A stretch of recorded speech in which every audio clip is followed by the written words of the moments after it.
The first shots of the film, dogs are shown undergoing various experiments, apparently not always legal.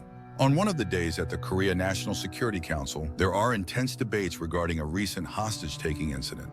Everything is complicated by the department head's intention to run for president. His assistant, Jong Won, suggests not giving in to the terrorist provocations and refusing any negotiations with them, which outrages those present. However, the presidential candidate approves of his actions and gives him a bonus, knowing that Jong Won is raising his daughter alone after his wife's death, and the girl dreams of studying abroad. Later, Jong Won and Gyong Min are packing their belongings. The girl doesn't understand why her father is selling the house, but he is prepared to do anything so she can receive an education. He notices his late wife's book in his daughter's suitcase, but the girl says she knows better what she might need. Later, they head to the airport, stopping at a gas station. The attendant refuses to take a card, demanding cash, which angers Jong Won. In the end, he drives off without paying for the gas. At this time in the airport, there's a dispute between the athlete Yura and her manager Mi run over a passport that wasn't renewed in time when an elderly woman approaches them, mistaking Yura for her niece. The friends realize the old woman has dementia and try to defuse the situation. But then her husband appears and takes the grandmother onto a bus. The girls decide to return home. Meanwhile, a dense fog descends over the area around the airport. Yura and Miran, getting into their car, notice that visibility has dropped drastically. The elderly woman and her husband are also driving on the bridge among the stream of cars, just like hundreds of other people. The drivers try to go more slowly. However, as always, there's a reckless driver who drifts, angering everyone around. And while the father swerves to avoid this reckless driver, Young Min notices a van with barred windows, behind which large fighting dogs can be seen. In the vehicle accompanying this van is a professor who is swallowing some pills and listening to assurances that the laboratory is already close by and they will arrive soon. At this moment, the driver of a large truck, unable to stop his vehicle, crashes into the reckless driver. A chain reaction begins. One car hits another, creating a giant traffic jam. As a result, one side of the bridge becomes blocked by a huge number of wrecked cars. The truck completes the destruction, blocking the lane and causing terrible damage. Meanwhile, the gas station owner, upon learning about the brazen driver, demands that the attendant return the money for the gas. The attendant jumps into a tow truck and goes out in search of this debtor, taking his small dog with him. Meanwhile, the escort vehicle breaks down, losing sight of the van carrying the dogs, which has gotten far ahead. Jung Won also gets into an accident not far from the military van. He calls his boss, since this is a large-scale incident, and the boss must take action. Meanwhile, the military try to call the driver of the second van, which went on ahead, but no one answers, so they decide to catch up to it on foot. They run across the bridge and soon find the van. However, its doors are open and there's nobody inside. Clearly alarmed by this, the commander orders that all cell phone signals on the bridge be jammed. Many people stuck in the accident are left without any connection. Meanwhile, Jong Won gives first aid to the injured professor when he notices that his daughter has disappeared somewhere and he rushes to find her. As for Gyong Min, she just saw a dog nearby, banging its head against the bridge's railing. She wants to feed it and comes close enough to read the name on its collar, E9. Then her father finds her, warning that the dog might be dangerous. In the meantime, many of the stranded passengers spot the dogs, and although they are calm for now, their appearance is sinister. The military return to Jong Won's car, where the professor is sitting, and report to him about the escape of the first experimental batch. They ask him to block the system, so he opens his laptop, something Jong Won, standing nearby, notices. Jong Won demands an explanation, but they tell him a helicopter will arrive soon and sort everything out.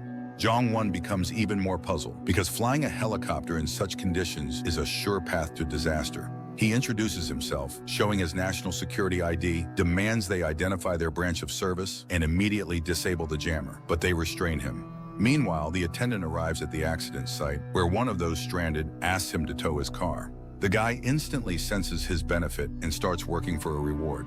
Jong Won threatens the professor, demanding to be released. However, the scientist isn't afraid because, according to him, if it all goes wrong, they will all end up as corpses. He activates the system and, naming the project Silence, orders the operation to begin.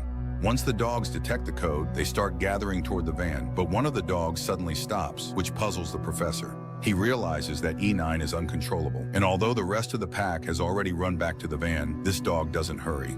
The professor orders them to drive away the others. At that moment, a military helicopter hovers over the bridge and lowers a cage onto the van. Several soldiers rush to secure it. Jong-won demands an explanation from the professor, but the scientist advises him to ask his boss about Project Silence. Jong-won again demands the jammer be turned off as he must contact his boss. Meanwhile, the professor hears barking and sees the attendant's small dog, Judy.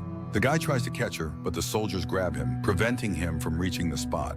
The professor orders the small dog to be removed while simultaneously trying to call E9 and make her come over to the van. However, the cage is already lifting off the ground when one of the soldiers finds the missing control chip for dog E9. Immediately, E9 breaks into the helicopter cockpit and kills the pilot. The helicopter swerves, the cage breaks off and falls onto the bridge, springing open and releasing the pack.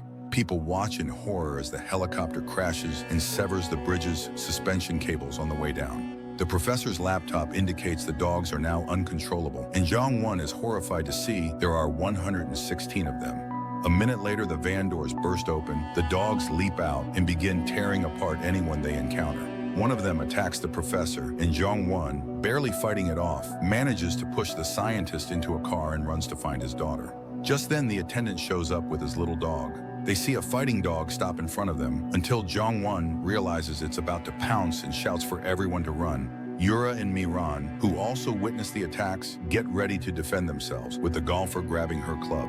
She fends off the first attack and escapes, helping her friend along. Panic begins. People try to flee, but the mass of wrecked cars prevents this. Many fall victim to these terrifying animals, including some of the military. The attendant, holding his dog, Judy, tries to hide in a car, but there's already a killer dog inside, forcing him to keep running.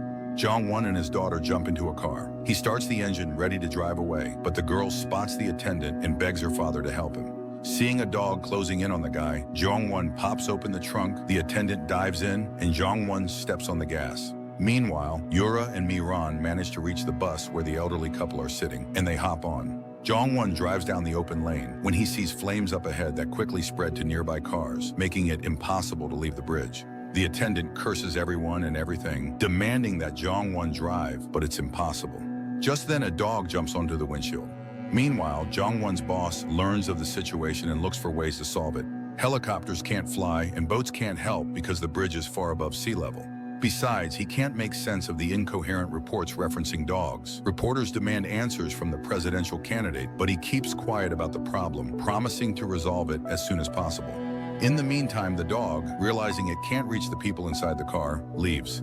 Jong-won revives the professor, who confesses that he was developing rescue dogs, but the military decided that killer dogs would suit their needs better. Just then, the presidential candidate is informed that the military tried adapting the dogs for anti-terrorist operations, but the project was shut down. The specimens were to be destroyed, yet they escaped during transport and are now terrorizing the crash survivors.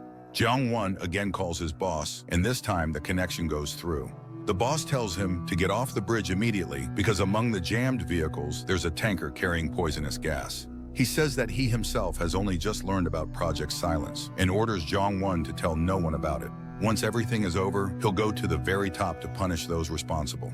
At that moment, an explosion happens and the poisonous gas starts spreading across the bridge. The bus driver signals to gather the survivors, and when Jong-won sees this, he tells his daughter to breathe through a cloth and orders everyone to follow him. While his daughter and the attendant escape, Jong-won asks his boss to send rescue teams to the bridge as the suspension cables are on the verge of collapsing. That's exactly what happens. The cables begin to snap. By then, Jong-won, the professor, the attendant, and Mi-ran manage to board the bus, and the driver quickly takes off along the only relatively clear lane away from the fire. But the bridge itself starts collapsing. Cars plummet into the river, and the others pile into one big barricade. The bus ends up trapped. Jong-won tells everyone that rescue operations are delayed due to the heavy fog. However, he has managed to contact the authorities, who promise to do everything in their power to save the survivors. He explains the dogs' behavior by saying they have rabies, which people find hard to believe, since initially the dogs behave quite normally. The attendant only fans the flames by scoffing at this theory. Jong-won promises to arrange for the attendant to be rewarded if he keeps quiet about everything that happened once they get out. Soon, special forces arrive at the bus and say they haven't found any dogs. They tell people to go with them, but Jong-won unexpectedly stops the passengers and contacts his boss, since the latter had promised to neutralize the dogs first. The boss promises protection, and the people agree to leave the bus. However, the professor asks to remain, believing the dogs are merely hiding. Jong-won drags him outside anyway, because he's an important witness in the upcoming investigation. They walk toward the city when the professor asks for help, finding the laptop he used to control the dogs. Suddenly, car horns begin to blare from different directions. The special forces are distracted as they check the cars and are attacked by the dogs. In mere minutes, many of them are torn apart. Jong-won barely manages to get his daughter to safety. Meanwhile, Jong-won's boss receives word that contact with the special forces has been lost. Jong-won returns his daughter to the bus for safety, then goes back for the lost radio. At the site of the tragedy, he finds his daughter's missing book, written by her mother. Meanwhile, the girl is reviewing the final hospital footage of her mother when she hears the professor's voice. He has also reached the bus and wants to die in silence.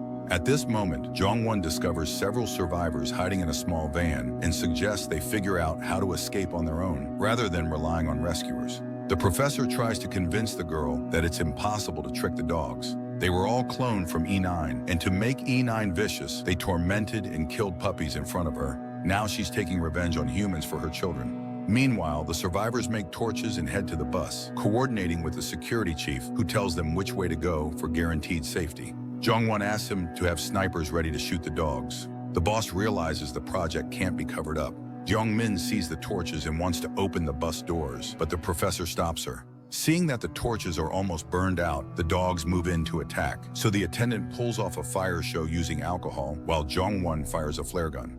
The dogs retreat, allowing Jong-min to open the doors and the survivors to dash onto the bus. And then it turns out there are no keys in the ignition. However, Jong-won points out that the attendant has a universal lockpick. He starts the bus. Meanwhile, the minister calls the security chief and reminds him that the incident could interfere with his election. Thus, they can blame it all on the bridge collapse. But in that case, there must be no survivors. Otherwise, everyone will find out what happened to the project under his supervision. Just then, the bus reaches the exit from the bridge, and Jong-won tries to contact his boss. Yura points to the dogs waiting for them, but Jong-won insists the snipers are ready. However, the radio is silent, and the bridge begins to sway. Jong-won turns to the professor, ordering him to call off the dogs since he created them. The scientist refuses. So, Gyeong-min suggests setting a trap. The people hide in the luggage compartment after leaving the bus doors open, with the lights on and music playing. At that moment, the elderly woman dies from her injuries. While her husband mourns over her body, the dogs enter the bus and the doors slam shut behind them, triggered by the device rigged by the attendant. Everyone leaves, but the old man refuses to abandon his wife's body. What's more, the dogs have discovered the hatch and are about to open it. The old man tells everyone else to go while he holds off the dogs. The attendant drags Jong-won away, forcing him to comply. They manage to glimpse the dogs attacking the old man before fleeing. 5 survivors make it to the edge of the bridge, but there is no sign of rescuers or the snipers. Jong-won realizes that his boss has betrayed him. The professor confirms that the project was approved by that very man. Jong-won switches on the radio and tells his boss he knows everything now. The bridge is about to collapse, burying everyone, including the dogs. Still, he intends to lead the others towards Seoul, where, according to his boss, there are gas tanks. At that moment, the group notices the attendant's tow truck at the very end of the jam, but the keys were left in the bus. Next to it is the truck cage in which the dogs were transported. The professor realizes he dropped his laptop here. They soon find it, and the scientist gets to work. Jeong-won goes to the truck and asks his daughter for her mother's book so he can read it aloud, luring the dogs. Yura picks up her golf club. The professor activates the signal, and Yura whacks golf balls into the windshield of the bus where the dogs are locked. They rush toward the call, gathering around the truck, while the attendant darts over to the bus. But E9 is waiting for him inside. He manages to get away, but the dog chases him until it sees the professor, overtakes the attendant, and attacks the scientist. At that moment, another section of the bridge collapses, dragging the cage full of dogs down. However, the truck itself is left hanging on the edge. E9 leaves the professor and runs to where her offspring perished. The attendant starts the tow truck and drives toward the dangling vehicle, but Jong-won radios him to tell everyone to get out. Young-min, however, disobeys and attaches the cable to the truck, though E9 is in the way. The bridge shakes, E9 falls over the edge, and the girl is pinned under a wrecked car while the truck dangles precariously. Jong-won tries to pull himself up, spotting his daughter, who nevertheless managed to hook the truck with the tow cable. The attendant pulls it up to the top and drags it toward the city when the bridge finally collapses, tearing the cage off the tow truck. He stops at a safe spot just as the truck, rolling by its own momentum, comes up behind them. They're greeted by a crowd led by Jong-won's boss. He applauds when he sees Jong-won, but Jong-won punches him in the face and gives back the money he had received. Then he announces to everyone that everything was recorded on his watch. The professor is also ready to testify with all the evidence. The candidate walks away, trying to escape. Young Min tells her father she won't go abroad and will stay with him. The news explodes with stories